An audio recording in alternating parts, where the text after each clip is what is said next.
بسم اللہ الرحمن الرحیم۔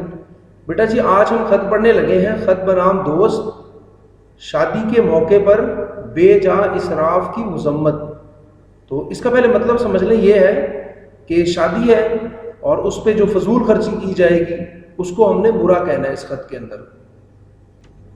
تو خط کا بیٹا جی ایک خاص طریقہ ہے لکھنے کا کہ سب سے پہلے جو ہے ہم اپنے صفحے کی دائیں جانب یعنی رائٹ سائڈ پہ یہ لکھیں گے امتحانی مرکز، اس کے بعد تاریخ لکھیں گے جو اس دن کی ہوگی، جو مرضی تاریخ لکھ دیجیے گا، جیسے اس میں لکھی ہوئی 20 اپریل 2020۔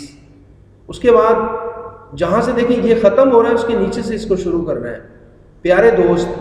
اس کے بعد ندائیہ، اس نشان کو ضرور لگانا ہے، کسی کو مخاطب کرنے کے لیے ہوتا ہے، السلام علیکم۔ اس میں بیٹا جی دو غلطیاں بچے کرتے ہیں تو آپ نے اس کا دھیان رکھنا ہے۔ ایک تو یہ الف کے بعد یہ لام لکھنا ہے، سین سے پہلے لام لکھنا ہے، اور دوسرا یہاں پہ میم کے بعد وہ واو لگا دیں گے، تو یہ آپ نے نہیں لگانی۔ تو آپ نے اسی طرح سے لکھنا ہے کہ پیارے دوست السلام علیکم۔ تو اس کے بعد بیٹا جی نفس مضمون ہم لکھیں گے۔ تو نفس مضمون لکھتے ہوئے اس چیز کا خیال رکھیے گا کہ یہ دیکھیں جہاں سے یہ پیج شروع ہو رہا ہے نا اسی کے نیچے سے آپ کریں گے، تو اس طرح سے آپ کا پیپر خوبصورت بھی لگے گا اور خط کے لکھنے کا اصول بھی یہی ہے۔ میں خیریت سے ہوں اور امید ہے کہ آپ بھی خیریت سے ہوں گے۔ آپ کا خط موصول ہوا، جان کر خوشی ہوئی کہ 11 مئی بروز اتوار آپ کی بڑی بہن کی شادی ہے۔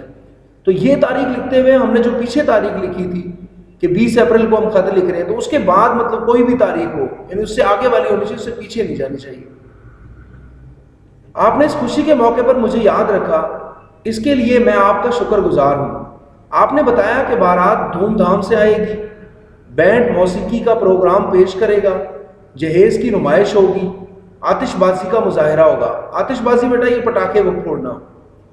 پیارے دوست، میں آپ کو بتانا چاہتا ہوں کہ یہ سب چیزیں غیر ضروری اور غیر اسلامی ہیں۔ تعلیم کا مقصد اچھے برے کی تمیز ہے، تمیز یعنی فرق جاننا۔ آپ ان سب کاموں پر پیسہ ضائع کرنے کی بجائے کفایت شعاری سے کام لیں۔ کفایت شعاری یعنی کم خرچ کرنا۔ ان پیسوں کو فلاحی کاموں پر خرچ کرو گے تو آپ کی آخرت بھی بہتر ہوگی۔ امید ہے کہ آپ میری صاف گوئی کو معاف کر دیں گے۔ تو فلاحی کام مطلب نیک کام، ترقی کے کام، اور صاف گوئی کے یہ سیدھی طرح جو میں نے آپ کو منع کر دیا کہ آپ ایسے خرچ نہ کریں، تو آپ اس کا برا نہیں منائیں گے۔ اور اس کے بعد بیٹا جی آپ نے دیکھیں یہاں سے جہاں یہ خط ختم ہوا ہے وہیں سے یہ لکھنا ہے آپ نے کہ گھر میں سب کو سلام، اور آخر پہ والسلام آپ کا دوست۔ تو حمزہ چھوٹی ہے اور بڑی ہے، آپ جو مرضی فرضی نام لکھ لیجئے گا، سین شین الف بے جیم۔ اور والسلام میں بھی لکھتے ہوئے دیکھیے گا کہ واو کے بعد الف بھی آئے گا اور یہ لام سے شروع ہوگا، اور ان کی ترتیب بھی دیکھیں، اس طرح سے آپ نے ان کو ترتیب وار لکھنا ہے۔ تو بیٹا جی آج کے لیے اتنا ہی ہمارا کام تھا۔ اللہ حافظ۔